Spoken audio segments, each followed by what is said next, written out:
बार की बात है। सानू पंत किसी काम से शहर गया था। शहर से वापस आते वक्त काफी शाम हो गई थी। सूरज भी ढल चुका था। तभी सानू पंत को रास्ते में कुछ चमकता हुआ नजर आया।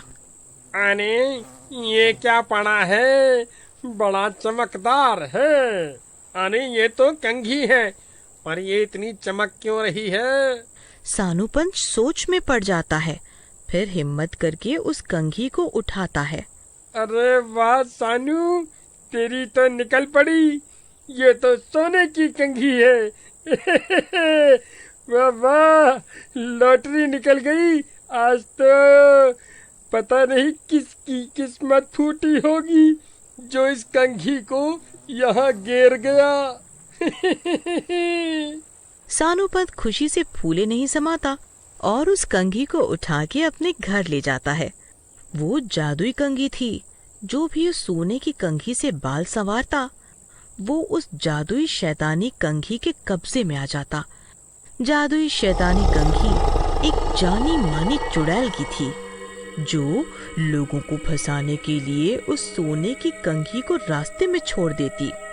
फिर वो लालच में आके उसे उठा लेता और अपने बाल संवार लेता, तो उस चुड़ैल का गुलाम बन जाता।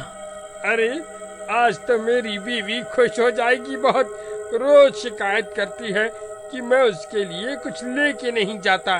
फिर घर पहुँच के, अरे भगवान, फूलमती कहाँ हो? जल्दी आओ, देखो मैं तुम्हारे लिए कितना अनोखा तोहफा लाया हूँ। अरे क्या हो गया जी? क्यों गले फाड़ रहे हो? कौन सा तीर मार के आए हो आज? हाँ? अरे तुम देख के मुझे चूमती घूमोगी अगर मैंने दिखा दिया तो। जब देखो जली कटी सुनाती रहती हो मुझे। आज मैं तुम्हारी सारी शिकायतें दूर कर दूंगा। फूलमती फिर सोनू के पास जाती है। आओ मेरे पास आओ जरा, फिर दूंगा तुम्हारा तोहफा। हाँ, जब देखो प्यार छाया रहता है तू हर दिमाग पे। हाँ, अरे कभी काम वाम भी कर लिया करो। हाँ नहीं तो। अरे जाने बाहर, ये देखो सोने की कंघी। फूलमती खुश होते हुए, अरे ये क्या? सोने की कंघी? ये कितनी चमक रही है। फिर फूलमती अचंभित होती है। हाँ, सच सच बताओ, कहीं कोई मुसीबत मोल लेके तो नहीं आए हो ना? अरे जानू मानू, कभी मुझ पे विश्वास भी रखा करो। ये सोने की कंघी तो मुझे रास्ते में पड़ी हुई मिली थी जब मैं वापस घर आ रहा था। अच्छा जी, फिर ठीक है। अब मैं सबको जलाऊंगी। अपनी सोने की कंघी से बाल संवार के गांव की सारी औरतें जलेंगी मुझसे, देखना तुम। हैं? पर संभाल के रखना, सोने की है ये। फिर अगले दिन फूलमती नहा धो के उस सोने की कंघी से घर के बाहर अपने बाल संवार रही होती है। अरे फूलमती, ये कैसी कंघी है जो इतनी चमक रही है? अरे अब क्या बताऊं, मेरे पति मुझसे इतना प्यार करते हैं कि मेरे सुंदर बालों के लिए सोने की कंघी ले आए। हाँ। लीलावती को कुछ ठीक नहीं लगता, पर वो बिना कुछ बोले अपने घर चली जाती है।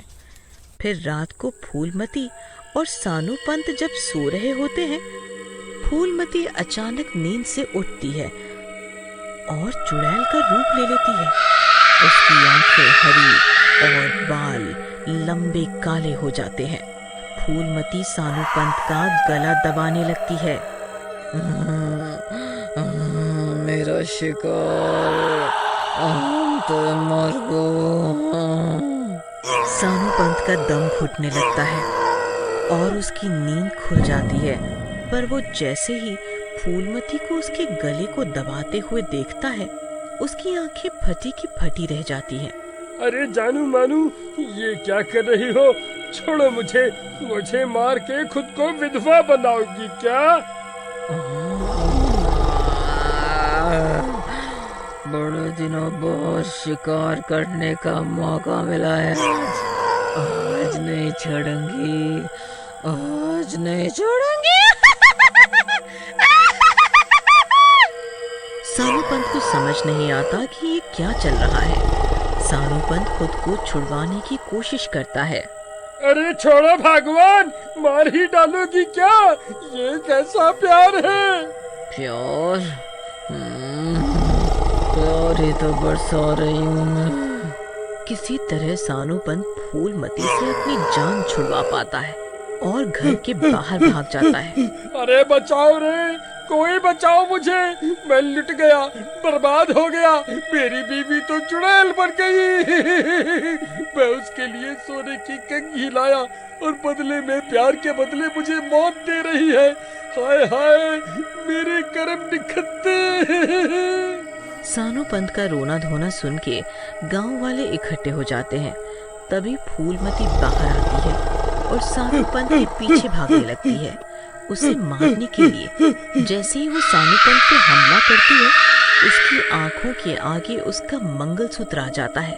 मंगलसूत्र देखने के कुछ समय के लिए कंगुडाइल का असर गायब हो जाता है। अरे, ये मैं इतनी रात को बाहर क्या कर रही हूँ? और आप इतना कांप क्यों रहे हो जी? इतने डरे हुए क्यों हो आप? सानू पंत थम जाता है और बोलता है, तुम तो मेरा गला दबा के मुझे मार ही देती आज, अगर मैं बच के बाहर नहीं आता तो। तभी वहाँ खड़ी लीलावती ये सब देख के समझने की कोशिश करती है। उसे समझ आ जाता है कि भूतिया साया सिर्फ मंगलसूत्र की पवित्र शक्ति की वजह से गायब हो गया है, पर किसी भी वक्त वो चुड़ैली साया फूलमती पे हावी हो जाएगा। लीलावती भाग के सानू पंत के पास जाती है। सानू पंत भैया, आप फूलमती के गले पे पड़ा मंगलसूत्र उसकी आंखों के सामने ही रखो, मैं अभी आती हूँ। फिर लीलावती भाग के फूलमती के घर में जाती है और वो सोने की कंघी लेके आती है। इधर गलती से सानू पंत के हाथ से मंगलसूत्र छूट जाता है और कंघी वाली चुड़ैल फिर से फूलमती पे हावी हो जाती है। तुझे क्या लगा बच जाएगा मेरे से? ना मुन्ने ना, तेरे जैसे लालचियों की ही तलाश होती है मुझे। फिर एकाएक फूलमती की नजर लीलावती के हाथ पे पड़ती है। फूलमती गुस्से में, ए औरत, मेरी सोने की कंघी छोड़ दे, वरना तू भी मेरे तहलके से बच नहीं पाएगी। भला चाहती है तो मेरी सोने की कंघी से दूर रहे। फूलमती को भयंकर रूप में देखकर सभी गांव वालों के हाथ पैर थर थर कांपने लगते हैं। ए चुड़ैल, तू क्यों इसके पीछे पड़ी है? क्या चाहती है तू? फूलमती का शरीर छोड़ दे। अब तू मुझे बताएगी कि मैं क्या करूं? तेरी इतनी हिम्मत! ये लालची इंसान सोने की कंघी देख के ललचा गया और उठा के घर ले आया। अब इसकी बीवी मेरी गुलाम बन गई।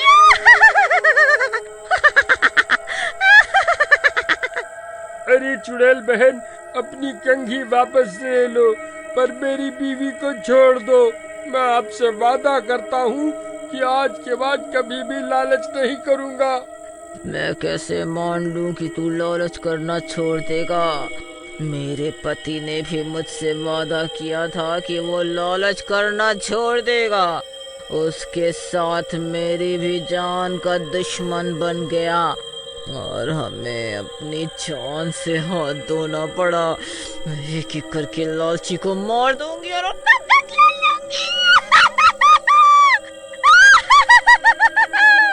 बहुत दुखद बात है। मैं आपसे वादा करता हूँ कि कभी लालच नहीं करूँगा और बाकी सबको भी आपका संदेश पहुँचाऊंगा। फिर सब गांव वाले मिलके चुड़ैल की गुलाम फूलवती से माफी मांगते हैं और वादा भी करते हैं। अरे तुम अपनी कंघी ले लो और फूलमती का शरीर छोड़कर चले जाओ। सानू पंत और गांव वालों की बातों में सच्चाई देखकर वो चुड़ैल अपनी सोने की कंघी ले लेती है। सबको एक सबक देते हुए फूलमती को मुक्त कर देती है और रात के अंधेरे में कहीं छूमंतर हो जाती है।